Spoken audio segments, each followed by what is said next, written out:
I thought we'd sort of split this time up into two basic parts. The first part is basically going to be talking about maybe some tips for playing arrangements that exist already.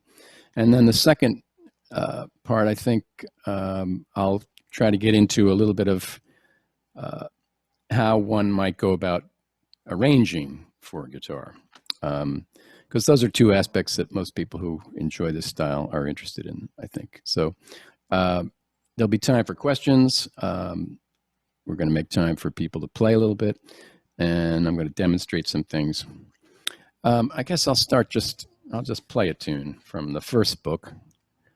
I'm going to use my book as a cheat sheet because it's been a while. And let me know if can you hear the guitar okay here? Is that okay? Everybody hears that okay? Yes? Okay. This is My Funny Valentine from the first book.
Something like that.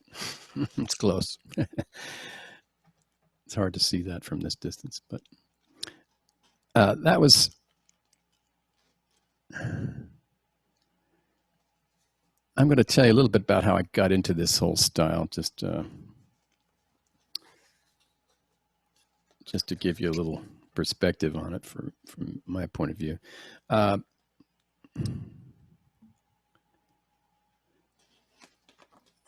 As a kid in high school, I was pretty much just a sort of blues rocker, and I'd begun to write some songs of my own. But I had been self-taught only, and basically knew a few bar chords, some cowboy chords at the end of the guitar, and I could sort of play typical sort of blues and rock lead guitar, but not very sophisticated. And I was having fun, but basically, to make a long story short, when I finally went to college, it was only a matter of days, really, that I realized it was a much bigger world out there than my high school world had been. And I realized that I played three instruments sort of equally poorly. I played saxophone, I played guitar, and I played piano. And I decided it was time to commit to a serious study of one, and not like a failure to study any of them. So I picked the guitar, and I started looking for ways to study it. I first took a jazz guitar workshop course and a jazz improvisation course with Ted Dunbar, who was on the faculty at a part of Rutgers where I was at school. And he was great, although not a generous teacher. The best thing he ever did for me was to recommend. Well, when I asked him for private lessons, he said he didn't give private lessons, but he recommended Harry Leahy, and so I began to study with Harry, and that was a real mind opener in many ways. But it was really my first guitar teacher, and it was about the most fortunate one I could have found. But he opened my mind to the world of chords and this whole style of having the guitar be a self-sufficient instrument to play music that was complete with, you know, melody, chord changes, bass lines, etc.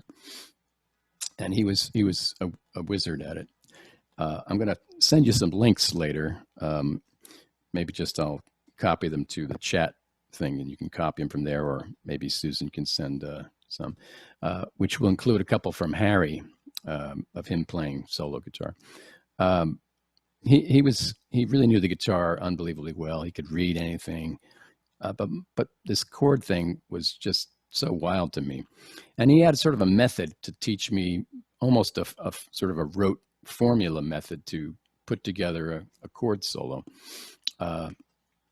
It required me learning a particular set of chord inversions, and then following his instructions about a melody and the chord changes, and then altering the chords to accommodate the melody. And basically, it was a paint by numbers kind of approach, and didn't give you beautiful results, but it sort of got you in the game of inventing these things. And so once I sort of, you know, had that big aha moment, I started studying chords as deeply as I could, listening to players who played in that style, particularly Harry, and I was kind of off and running.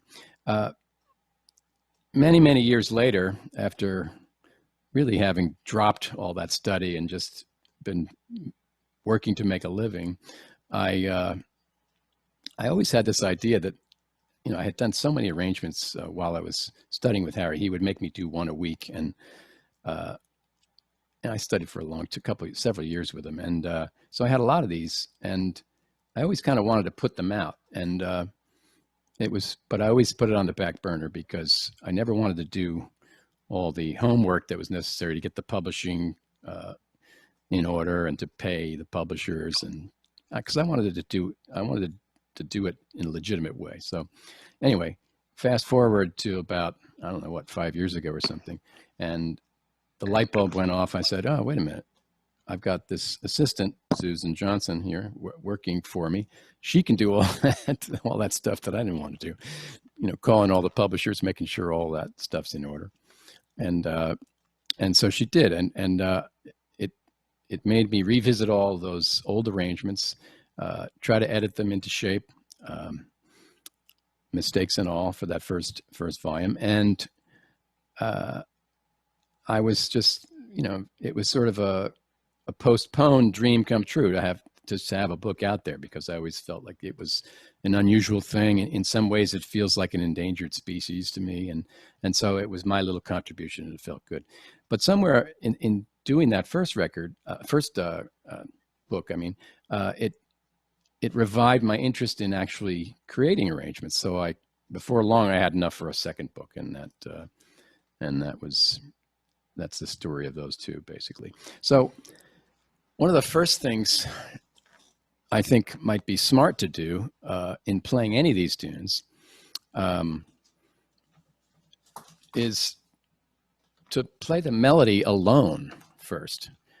And the reason I would recommend that is because I think if you do concentrate on the melody alone, it's going to be a lot easier to play than the full, you know, arranged version, of course. And it might give you an idea about, it might suggest to you the way you'd like the piece to move.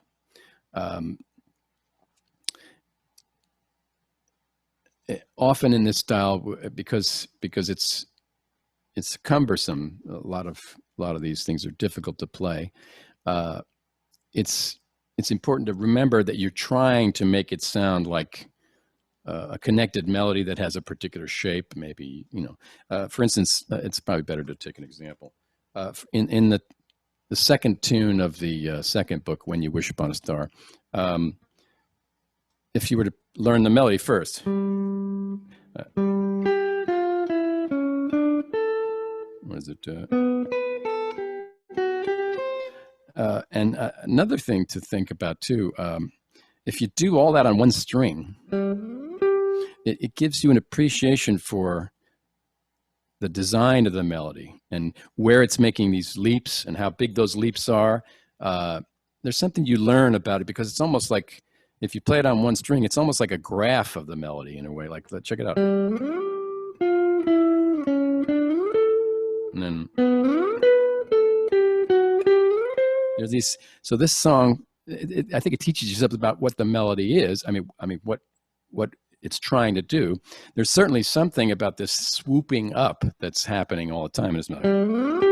Like, I don't know, did that come from thinking about stars? I don't know. Maybe it's about the sky. I don't know.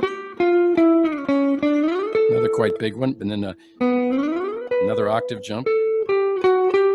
So it's really been swooping around. Then it does something completely different. A whole octave's worth of descending by step. Very different. And some more swooping. Anyway, it gives you some appreciation for what's going on. And perhaps, I think because it's so much easier to sort of give a single note melody a kind of expressive shape, and you can easily speed it up, easily slow it down, play some notes louder than others. All this stuff you want to try to remember and store away for when you're playing it with the chords and the accompaniment, to see if you can still get some of that, that overall shape of the thing. So let's see. In this one, to really appreciate.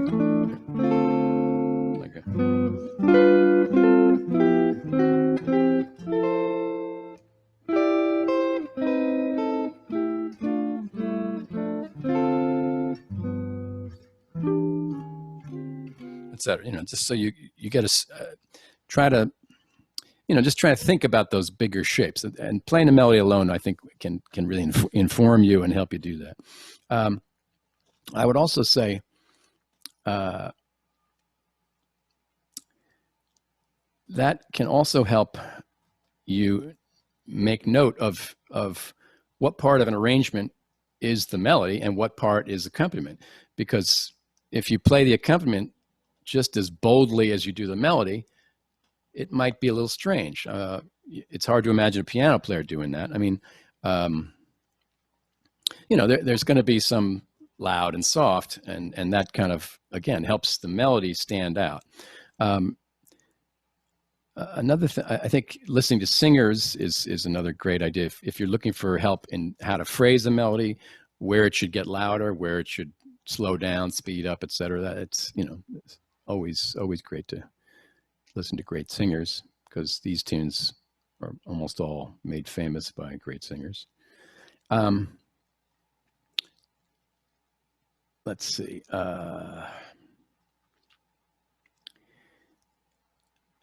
John, there's a question from Casey. Yeah, Casey, sure. And there's another one too, but we'll. Casey, you have a question? Yeah. I was just wondering, like, which song do you recommend for like beginners to start with from your book? I would start with the earliest one in the book. None of these are particularly easy, but because the style itself, I think, is a little difficult. But I would start in the beginning of the second book. In fact, when I started writing the second book, I had this idea that I would try to have it be an antidote to the first one, because I felt that the first one was really too difficult. So I ultimately decided to abandon that. But at least in the beginning, I did come up with some ones. This was one of them. When You Wish Upon a Star is as sappy and Disney as it is, it does have a beautiful melodic design, and I did make it sort of easy to play. That one's probably the easiest. Django, the first one in the book, is pretty easy too. It's got a few challenging things, not too bad. And I've always encouraged people to sort of simplify if you have to. That's always a tricky thing. You need to balance often. This is more a subject for the arranging tips, I think, but I'll just touch on it here. It's important to balance like playability with the musical result that you'd like to hear. If it's too complex and too difficult to play, it becomes very hard to make sound musical. So to sort of adjust that degree of difficulty when you're arranging or even when you're playing, because if you can't reach like some wacky chord that just has too many notes, there's usually a simpler way you could manage to play it, and it may take some trial and error to find the best one. But if that allows the whole thing to have a more musical shape and it doesn't hang you up, that's always like a legitimate choice, it seems to me. Because some of these are really just, especially the first ones. I mean, when I was studying with Harry years and years ago, these are probably 30 or 40 years old, most of these in the first book. And I was just really ambitious. He could do some crazy things, and he had studied with Johnny Smith, so he knew all those. He did all those wacky sort of, big voicings and spider voicings that really kind of hurt my hand over time. But I couldn't resist, and now I try to find slightly less ambitious ways to play things. But there's still some challenging stuff in that second book because sometimes I just can't resist trying to put the notes on the page that I want to hear, and maybe for some very ambitious, brave, capable guitar players, they'll appreciate it. They're hard though. Some of them. Yeah, John. Are you playing these arrangements with a pick or pick and fingers? Some pretty big spread. Most of the time, I'm this one that I just played was all with a pick. Mostly, it's with a pick. There are some times when it's easier to use like a hybrid thing where it's pick and some fingers. But I purposely did not I did not sort of suggest or request that anybody use any particular way to play, because I think some of these would be, I think, maybe even more effective with fingerstyle guitar, complete fingerstyle guitar, all fingers and no pick. And I'd love to hear people who are proficient in that. So I'm not, I can't do that stuff, but I'd love to hear some people tackle these with that approach, because I think sometimes it would be better. There's a problem with the pick for me. Sometimes I get a little tired of hearing strum. Everything is strummed. Instead, you can't get that you can try to quickly pick fast, but it's quite different to pick them all at the same time. You can, like, a piano player is capable of just really pressing on the notes and just being very careful that they're sounding together. And if you do want something arpeggiated, you can do that too. Too often this style can sound like it's like, and that gets a little old to me. So it's challenging. So I think some things might work better. But mostly these are designed, and I've been playing them with a pick. But by no means do you have to do that. And some of them I think would be much easier, like Both Sides Now, for instance. That would be much easier with fingers. I think the one from Poor Again Best, the last one in the book, might be easier that way too. Very difficult to pick out the particular notes with a pick because you're so busy muting those strings that you have to strum, but you don't want to hear. So it's a challenge. I don't know if that answers the question or not. I hope so. But anyway, let's see. I wanted to also mention, as far as listening to singers go, I mean, the arrangement For All You Know, I would never have tackled had I not fallen in love with Ray Charles' version of that. It's just so ridiculously good. And so that's what inspired that one. And of course, there's a couple that were directly inspired by Frank Sinatra versions of songs. Everything Happens to Me is one of them, and Of course, in the wee small hours of the morning, that's a fantastic one. So that's always recommended, I think. I think also some of these are hard enough so that you really want to practice these arrangements in sections before you add them up all together. Just, concentrate on one, get that feeling and flowing, and then piece it together. I did want to mention one more thing. I touched on it, but there's a good example in one of these tunes, Angel Eyes. Well, actually, before that, two ways. It's that same idea of distinguishing the melody from the accompaniment. I think the first one is Everything Happens to Me. Where's that? Let's see. That's in the second book, page 10. Yeah. Yeah, this one, this is this one.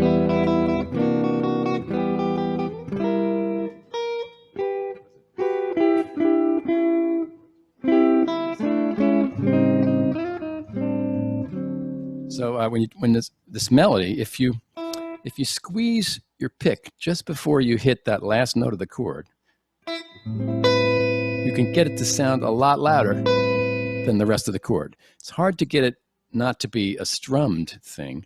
It's hard to play it fast and still bring out that melody. But even sometimes just listening for the melody makes you play it harder. But if you squeeze the pick just a little tighter when you get to it, maybe that's too much.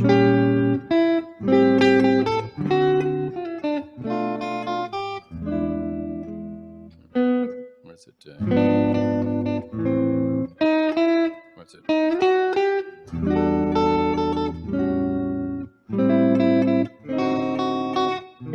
No. That's exaggerated for effect here, but I think you know what I mean. If you make note that the melody ends on this, let's see.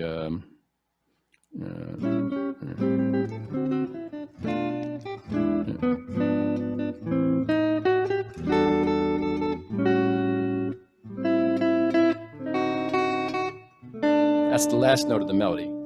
So those next three chords are just, the quiet sort of like a pianist, just bang, bang, just getting you through the next bar or two, and then again. It's hard, but it can be done.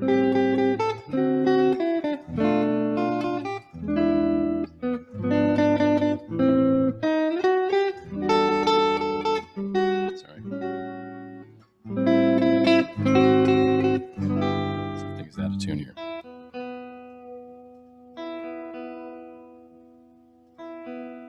Same here. And then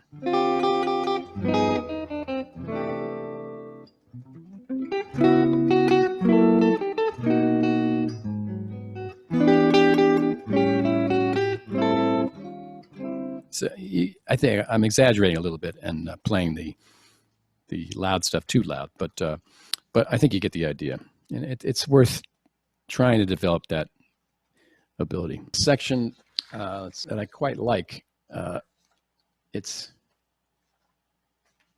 like connecting tissue or something. It's at the end of the second A. Let's see. It's introducing the bridge. It comes out of, let's see. And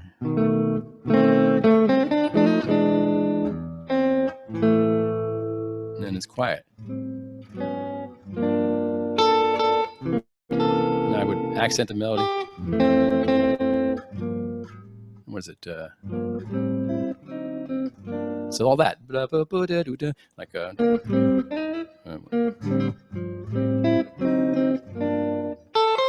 Right. Right. And this especially, like. And then bring the melody out again if you can.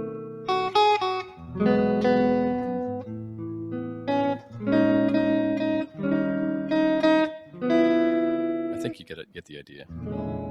Okay. All right. So that's just, I think, paying attention to that. So mostly that's just about knowing what the melody is and where it's no longer the melody and you want to de-emphasize it, I think. So, all right.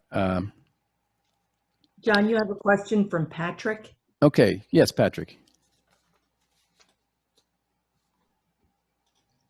Yeah. Any reasons why you didn't put the chord's name? Put the what's name? The chords.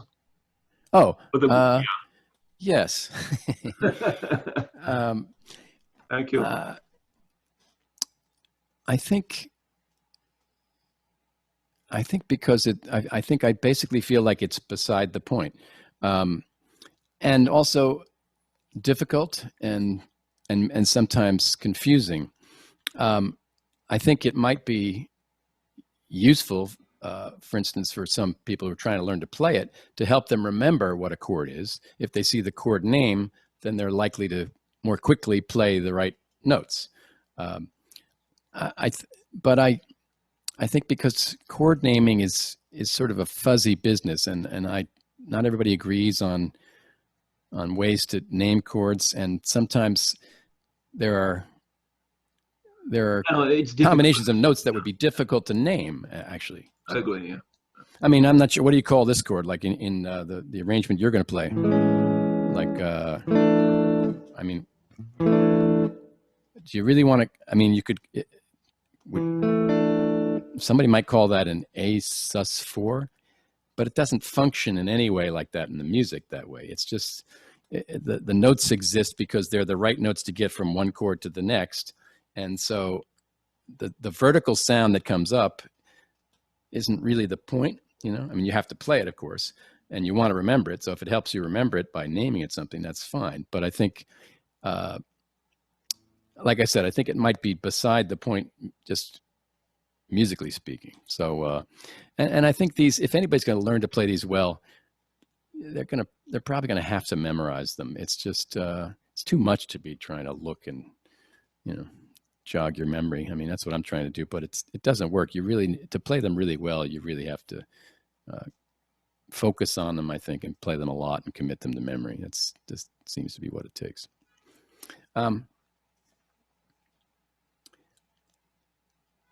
I think, yeah, it's a good time to take, Evan, your questions. You had a couple that seemed to be along the same lines. Sure. Yes.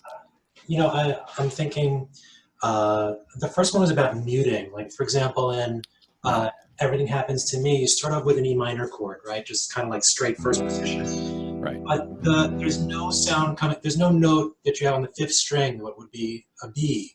Are you muting that with your second finger, or are you kind of... I am. I play that. I mean, there are other ways to do this, I believe, but I play that just with one finger. That's not supposed to sound, because all I want is those five notes. And so if you fret this and make sure that the position you fret it in allows the flesh of your fingertip to sort of lightly touch the A string enough to mute it, then you can strum all the way through. Now, if you're playing with your fingers, you wouldn't have to. I suppose you could play this in a high. Well, no, you can't, because there's only three fingers left if you're holding your pick. So I can't do it that way. So for me, it's just I just mute. You're not a classical guitar player might have to play the two low E's with his thumb. He might have to just do that same thing. So he would have to mute as well. And classical guitar players are doing this all the time too. They're making sure notes stop ringing when they're supposed to. And it's not, to do this is not easy. There's a lot of little details like that you kind of get together. You have to get together. But thanks. So the other, you also had some questions about some of these impossible chord voicings. Yeah, and so I just wanted to look at those. So two of them that I pointed out, one of them is in the wee small hours of the morning. Right. There's a G in the bass, and it's tabbed as from the low string to the high string, 3 2 3 1 2 0. Yeah, it's this one. I mean, well, it may be that your hand isn't. I don't know. Maybe there's something about your hand, or it's something about. If it's a wide guitar neck, it might be tougher to do. but basically that chord and the other one you were looking at, which was that Yeah. one, were similar or the same actually. But so here's the way I do that. It looks like a D flat 7 chord with, and it has the open E. So those are just the four. I finger the 4 on the middle 4 strings with just like that, and then my thumb can reach over for that bass note. But if that's awkward or feels like you're going to hurt yourself, I don't recommend it. And what you could do instead is leave out. I probably would recommend you leave the note on the A string out and just play that one, which is easier.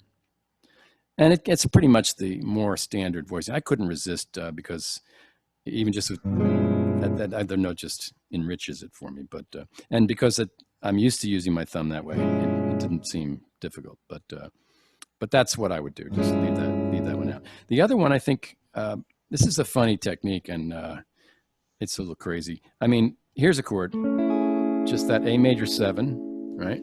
And there's one place, I think in Naima, there's another chord too, which is this one, which is the same chord as this one down here. You know, that it's a, what is that? It's a, I guess that's what, 13, augmented 11, flat 9, I guess. Now what I do there is use the first finger to play both the G string and the E string. It feels weird. Harry showed me that. It's very strange, and it takes some getting used to. Basically, there's a part just below that second knuckle which is fretting the high E string. Okay, and I've gotten so I can get it pretty consistently, which is not a movable chord usually. It's hard. I could also do it this way, but actually that feels a little rough on my hands. So I just do this. I've gotten used to. So now if you couldn't do either one, it's tough. If you don't want to do either one of those, there's no real great way. I mean, I would maybe just pick another voicing entirely that just gets the same notes but puts the E down an octave. That's easy, and it's that can work fine. Again, I think in these things it's not about those particulars. I go for those because they make me happy. But if they spoil your flow, it's too much. You just gotta say no and find a better way. And John, one more follow-up to that with fingerings. Do you ever use your fourth or your third finger to partially bar like the bottom three strings, or is that not in your? I don't think I do. Give me an example of that. So I mean, I was trying to figure out how to play that one with the 2 notes on the 7th fret. So you could try to bar the 7th fret, the bottom 3 strings with your 4th finger, and then pull stuff behind, like whoops, But then it seems like you'd be fretting a note that you don't want, so you'd have to avoid it with. Yes, that's why I was. With your right hand, somehow you'd have to avoid it, right? Right. Yeah, and that's probably why I don't do that, just because it wouldn't solve the problem for me of being. What I want to be able to do is just strum the whole thing, and get the notes I want, and with that I'd have to be fussier about it and pick the note, and then it would be, you couldn't just attack it relatively together that way. So thanks for all that. Oh, you're welcome. All right, let's see. All right, so I want to have Patrick play his tune, but are there any more questions? I'm going to kind of move on to the next. After Patrick plays "Spring Is Here" for us, we'll move on to this idea of how maybe to some tips for arranging these kinds of things. But so let's take any more questions about performance, if anybody has any. John, I have one. Do you have any thoughts about playing these arrangements versus basically improvising an arrangement in the moment? Yes, I do. I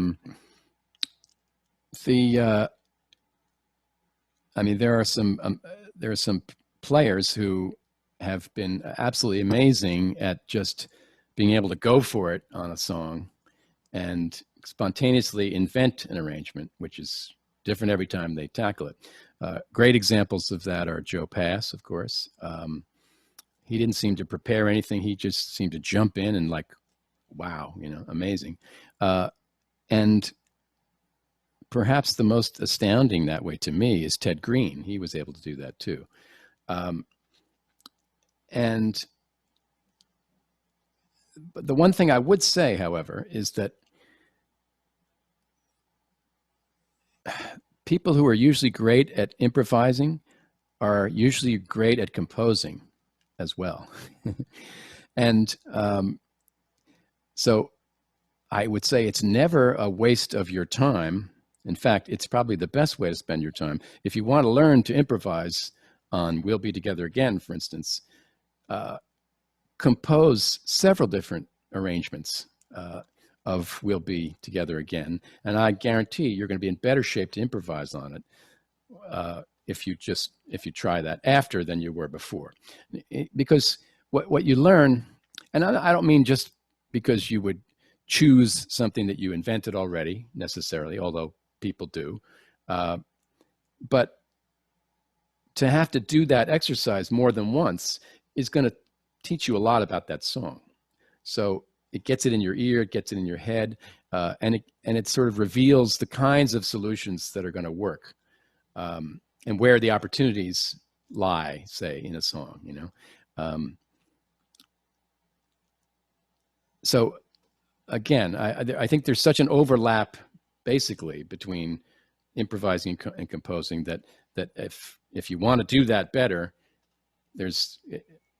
do the other one, do the out of time thing, and I think that Ted Green was a guy who clearly spent so much time playing the instrument and playing it in one particular way that I think he was doing this virtually all the time. So I bet for him there was a blurred line between composing an arrangement and actually improvising, because he was kind of doing it all the time, and so it almost that line for him, I think, almost disappeared, which is fascinating.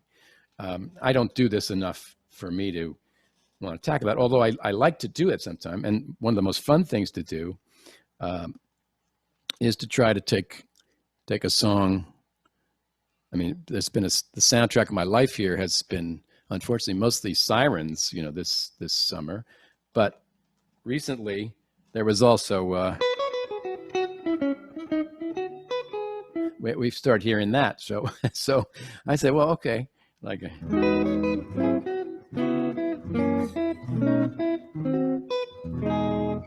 I started like saying, okay, it's good practice to kind of just see if you can do that, like on any song, and what's that about? Well, we'll get into some of that when we talk about how do you start, how do you jump into arranging if you've never done it, and like that. So anyway, yeah, but very, very good point. And I'm always amazed at people who can do that really well.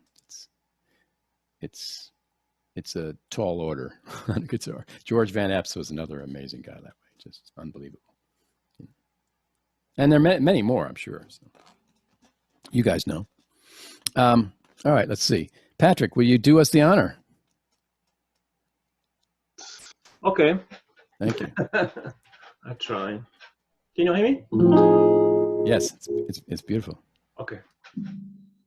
So spring is here.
Very nice. We should all unmute our mics.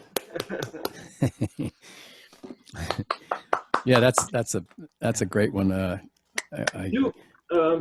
Actually, I do have a question. Yes. Question that I asked a little while ago.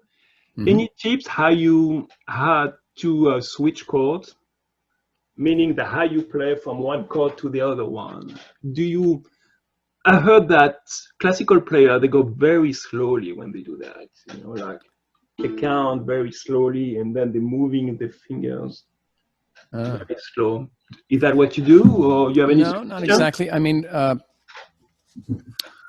for me,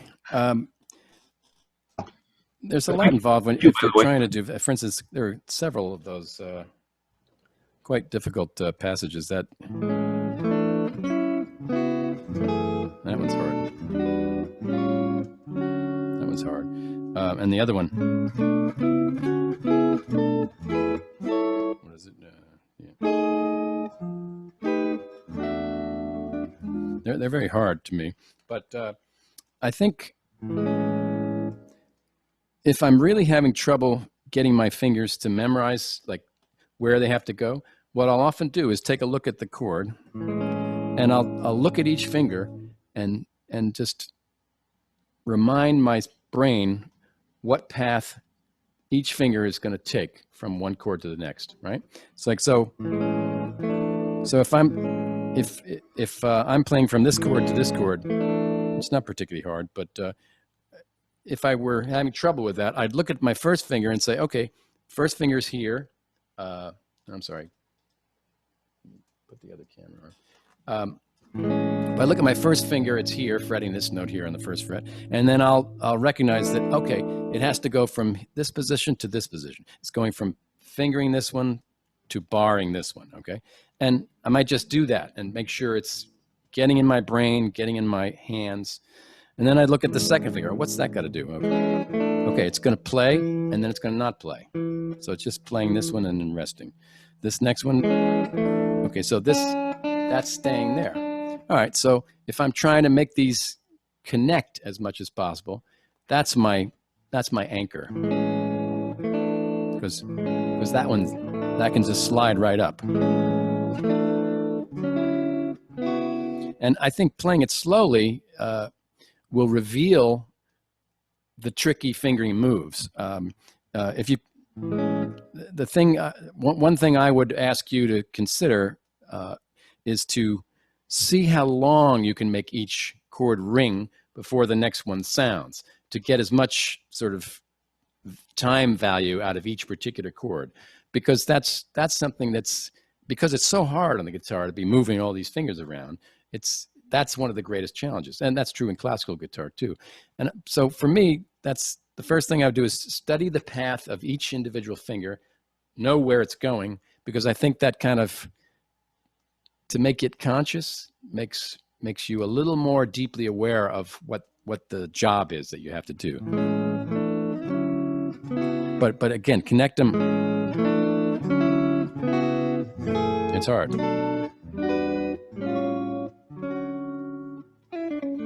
What is it? And the same thing here. These are hard too. It's a very hard one. That's a really hard one. So.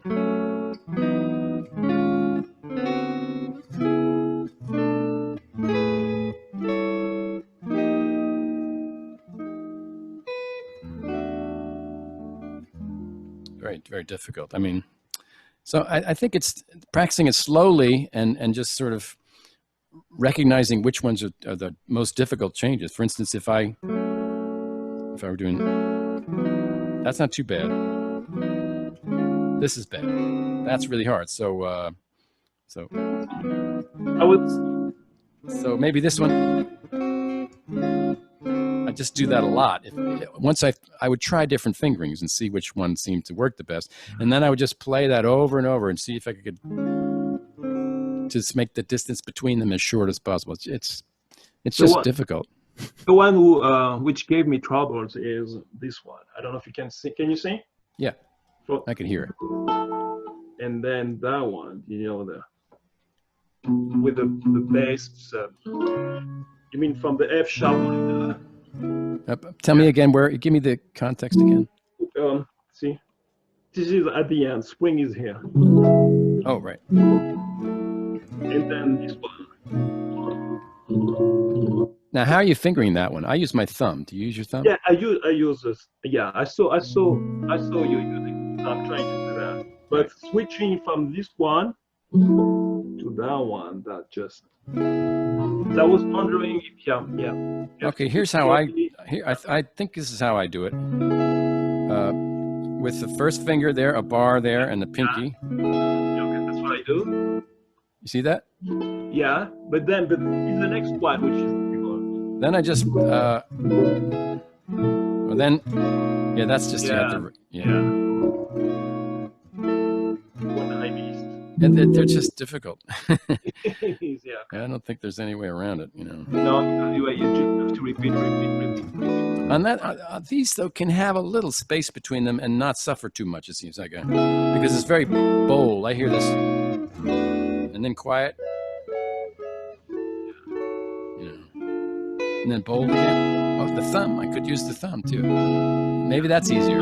Yeah. But I would. And then this. That's so hard.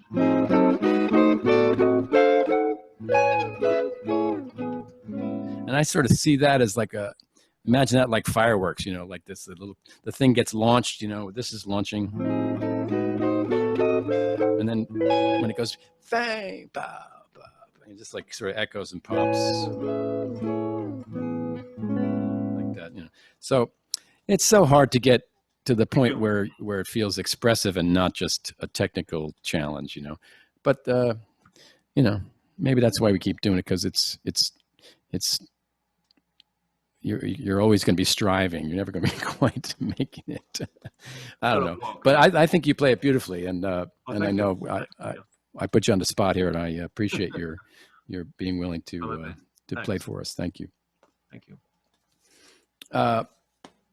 Let's see.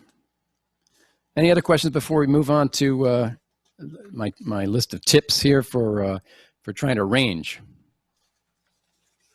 Anybody at all? Hey, John, it's Matt Ruderman here. Could you mention, I find when I play this style for a while, the stretching gets to my hand, and I was just wondering, number one, how you tend to warm up, and if you do at all, and also how long you might practice, say, a song before taking a break and approaching, kind of relaxing your hand. Yeah, I think these can be really, really challenging on your hand. So I would urge caution, like above all. I actually do think it may have been one reason I had serious arm injury issues, mostly about 30 years ago now. And it never, I only had to stop playing for maybe a few weeks, but something snapped and something went wrong. And I do think it was from overplaying and not taking breaks, and really not really addressing my technique in a better way. I guess I just could have used better teachers as far as that particular aspect of my playing goes. But I got in the habit early of playing these and stretching my hand like crazy. And I noticed over the years that many players don't do that. They just will never do that. Take a look at Wes Montgomery or George Benson.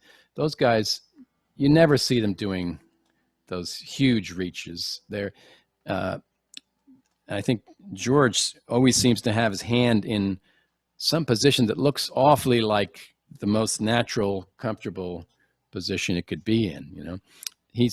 as a result, both of them are incredible, were and are incredible shifters on the guitar, just as Django Reinhardt had to be. He only had 2 fingers to use, so basically they became amazing shifters.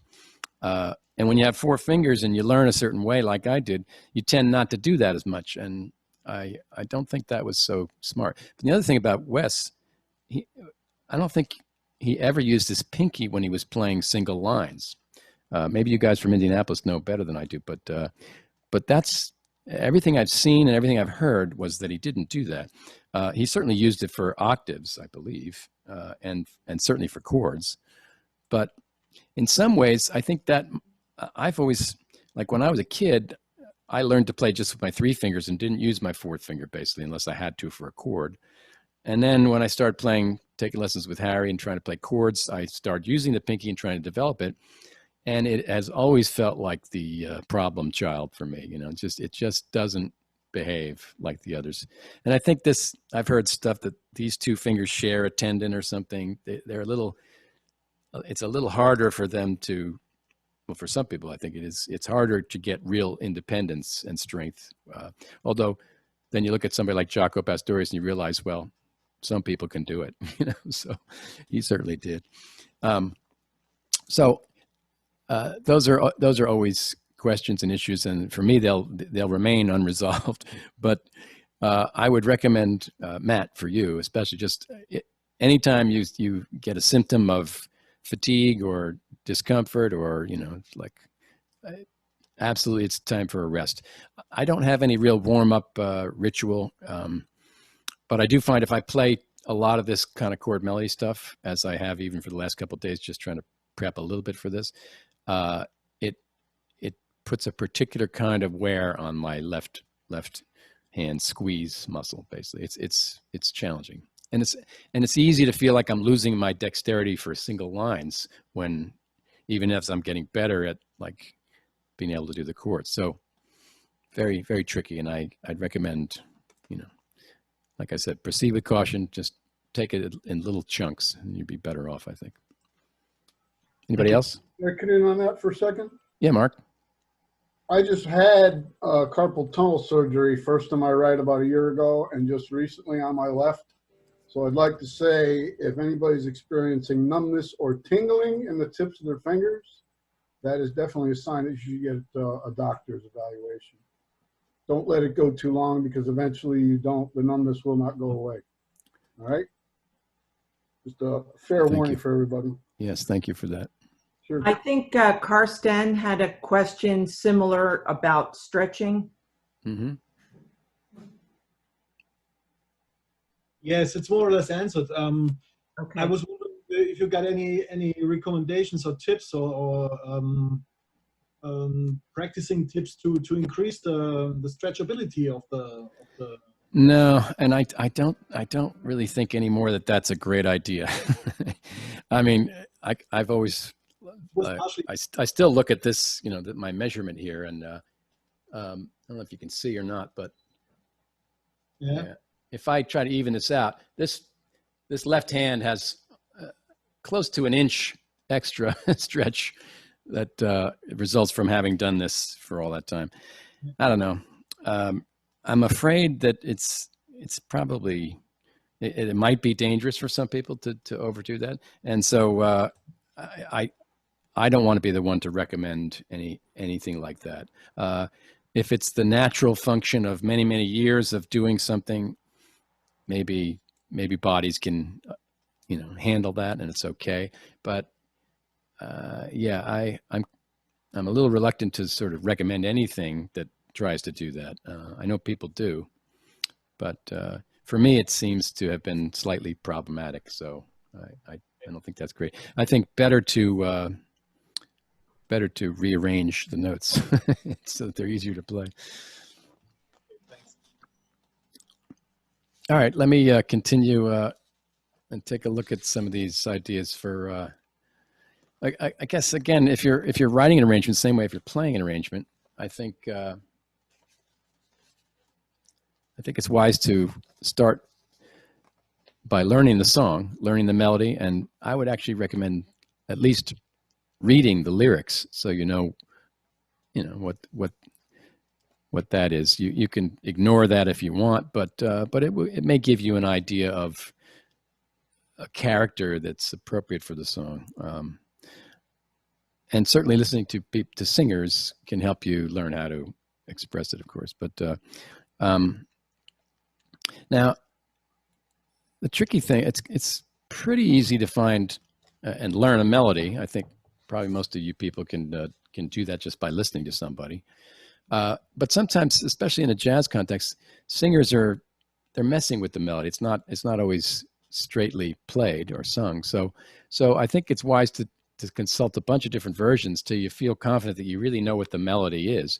And it might even be good to go to sheet music. Sometimes there's a lot of kind of valuable information in the original sheet music for a song, if you can find it. The next question is like how to harmonize it. You know, what chords are you going to use? What chord progression are you going to put underneath the melody? And of course, that's where some of the real fun of arranging for guitar is, or arranging for anything. And I think depending on how much you know the song and how creative you feel, you could decide to, again, consult lots of different versions to see like what choices other arrangers have made and which ones you like. Or you could really choose to purposely not listen to anybody else's and try to mine your own creative resources first and see what comes up. I like doing both depending on how much I feel like I know the song. If I don't know the song at all, I'm probably going to want to listen to several versions to get a sense of it so that I don't make mistakes like I think I did in some of the arrangements in the first book, which I think I was more naive then, and I wasn't really always paying attention to the melody, and I had a little sort of tunnel vision going on. But so I think that's wise. But sometimes it's nice to just go for it and see what you come up with without being influenced by anybody else.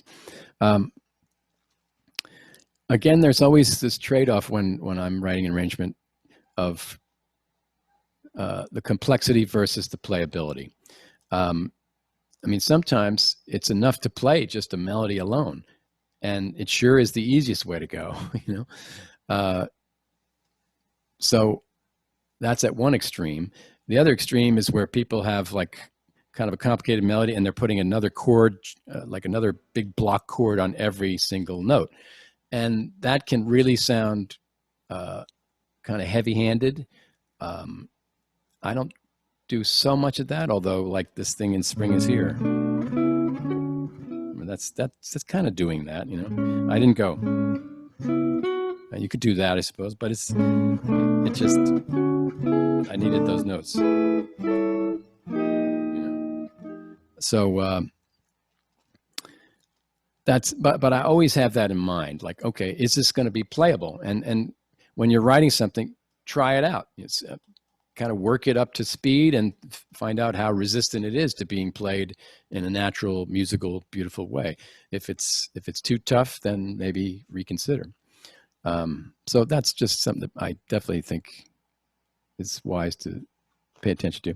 I think in the first book, there's way too many examples of how I was too ambitious, but I was trying to honor the past and my sort of state at the time, you know. So I kept most of them the way they were. Also, just while I'm thinking of it, when I started with Harry trying to invent my own arrangements, what really informed me was to have studied a bunch of his chord inversions. You guys probably know some of these. If you had, say, an F major 7th here, and you invert it to the next, if you know the notes in an F major 7 are F, A, C, E, and you create an inversion from using the same set of strings, okay? It's strings 2, 3, 4, 6 in this case, right? And if it's an F, it moves up to the next note on the same string in the key, in the chord. So the F moves up to the A, the E moves up to the F only, the A moves up to the C, and the C moves up to the E, and you get this chord. You get an inversion of that first chord. Now that's something it's visually challenging for guitar players who have never done that. But you can do this kind of thing with 3-note chords, 4-note chords, 5-note chords to some degree, not so easy. And what I did as much of that as I could with Harry, because to me it was like revealing options that I never would have just spontaneously discovered. They were the result of a very, very thorough kind of study of chords. Like we did the same thing on the top 4 strings.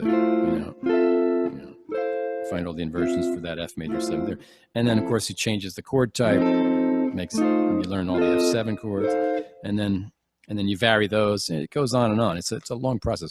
But if you haven't done that and you're looking for more options in terms of chord vocabulary, I strongly recommend you check out this TrueFire channel that I have, and because there's a very exhaustive study of chord inversions in the fingerboard section on chords, and that they take a while to work through. But once you get the idea of how they work, it's almost like rather than memorizing all these particular things and getting them in your muscle memory, just to understand the concept of how those chords are created and found on the guitar will inform you as an arranger, even if you don't get it together so you can really nail them fast. That doesn't matter so much as the discovery element of like saying, I never knew I could play that chord in that particular way. So that's, to have more and more options like that just gives you a broader palette as an arranger. So I would recommend doing that kind of study, and there's tons of it on that TrueFire channel. So check that out if you can. I think John K. Again, forgive me, I forget how to pronounce your name already. You had a question. Clages? Uh-huh. Okay. You had a question. You emailed to us about choosing a key sometimes. And that can be really, really a powerful thing. Now, that's funny because sometimes, and in certain of the, I looked through the books and I realized that sometimes I was making a choice to honor the original key because somehow that felt, for instance, with the Gershwin tune, I think that's the original key. And I think that felt important. Now, maybe I'm wrong, maybe it's not, but I thought it was. In some cases, I did stick to the original keys. And in some ways that can be handy if you're playing a jazz gig and you get a chance to play a rubato version of a tune before you play the tune. It's nice that nice if you know it in the same key that the band's going to play it in, I suppose. But you've already heard me play My Funny Valentine in B minor, a half step lower than where it exists. And I did that again to have some nicer options for open strings, probably, I think. Yeah, because you could get big chords like, you can't get that in with an F with a bass. You're not going to get, you can't do that. So yeah, it's the ability to take and also there are several arrangements where I bothered to do the low D thing, which Johnny Smith used to do quite a lot. And when Harry was studying with Johnny Smith, he made him learn everything over again with a low D. And that's an amazing, rich, big, full sound. One of the links I'll send you is a solo piece of Johnny Smith's that uses that low D, and it sounds huge.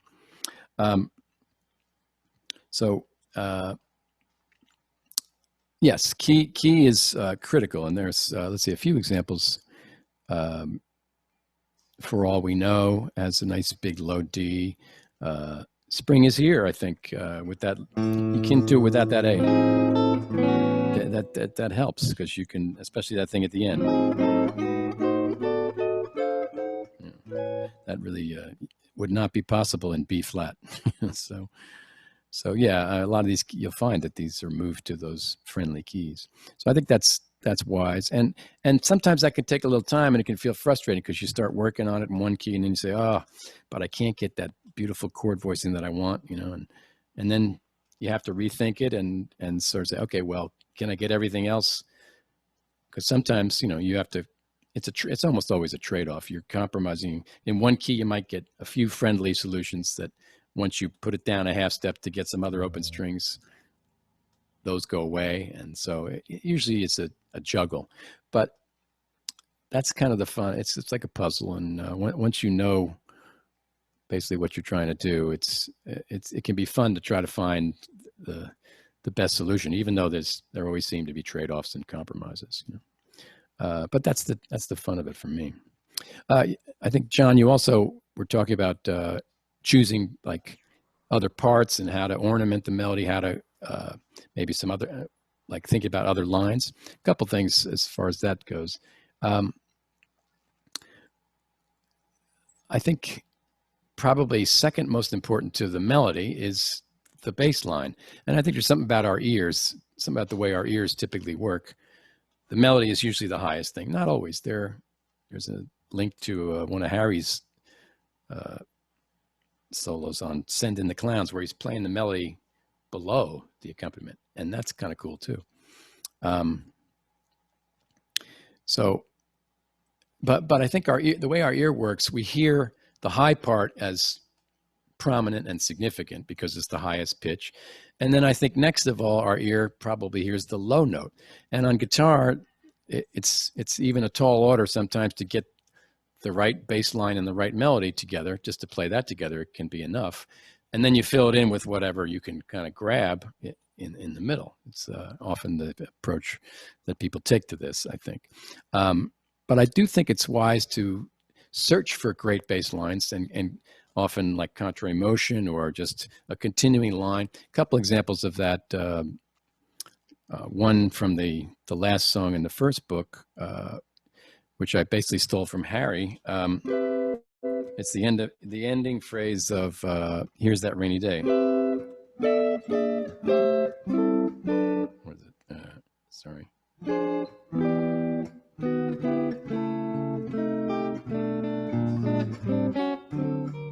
Something like that. So check it again. The C, I'll accent it.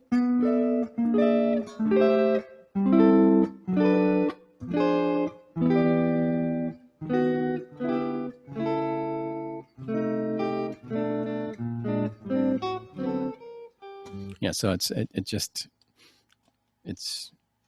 keeps going, which is pretty cool. So I sometimes look for opportunities like that if the music will accommodate it.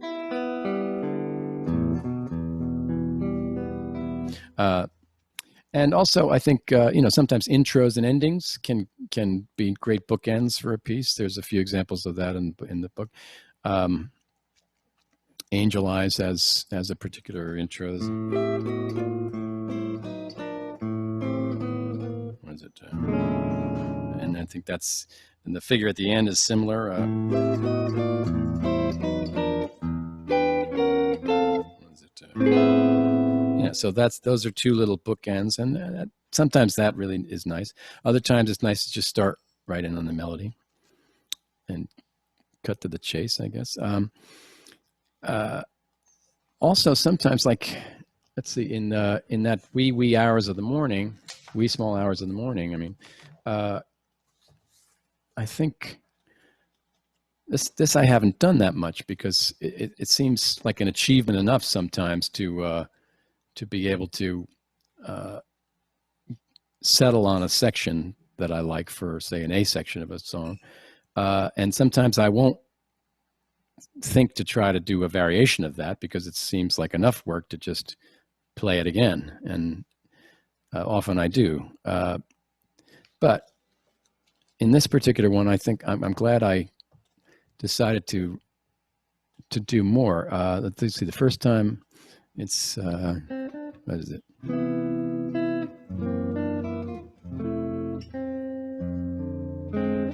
What is it? I have to find where my place. I'm sort of I've half memorized these and half. All right, here it is. Sorry. What is this? And then this is the first time.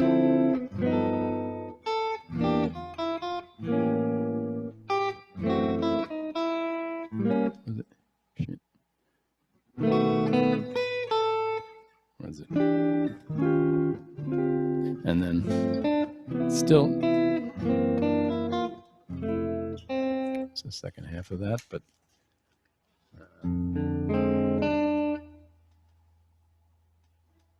let's see. I've lost my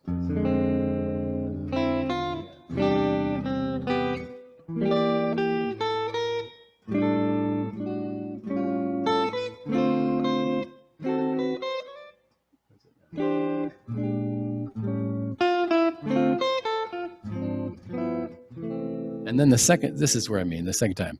And then, sorry.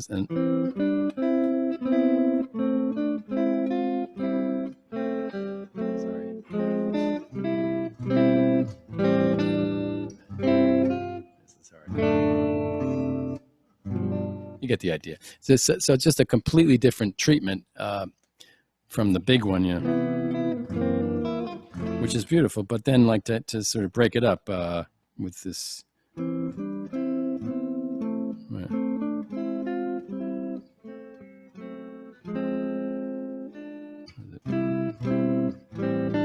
gets bigger. You get the idea.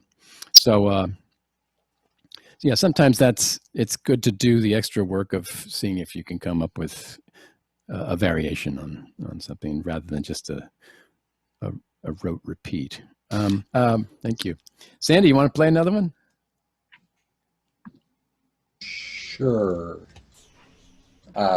This is Invitation, which I finally saw parts of the movie that this came from and realized how sort of creepy the song is in a way. It made me appreciative of.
Yeah, very nice. I like your Actually, harmonics. I would like to watch you demonstrate one time the intro for Maxine.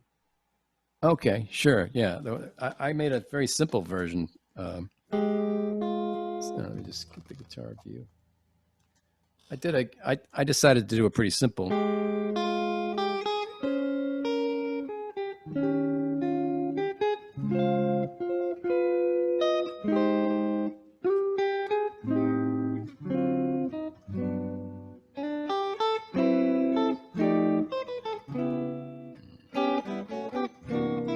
It's not an easy one. Which ones are?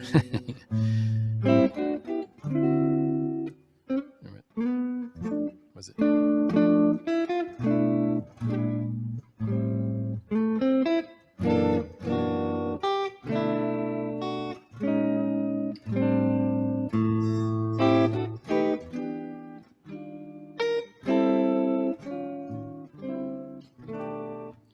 frustrating me, this out-of-tune guitar.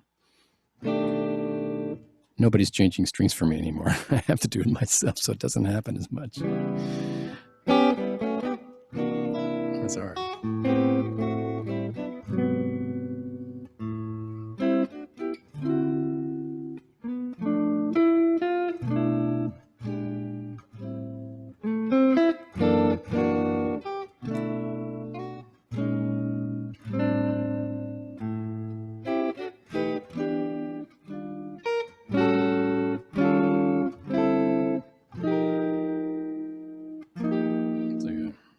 Let's see, what is it?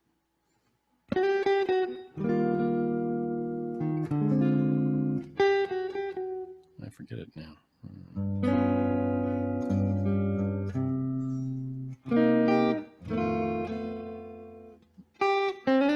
This is a hard chord.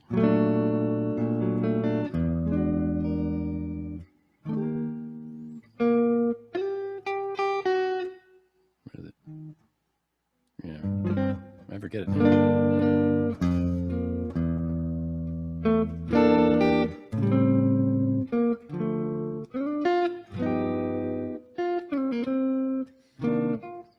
I'm sorry.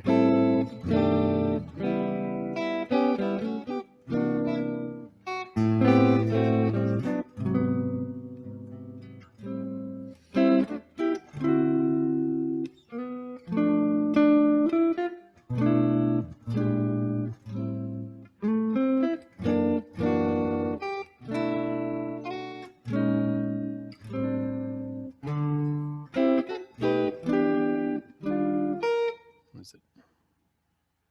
I forget it now.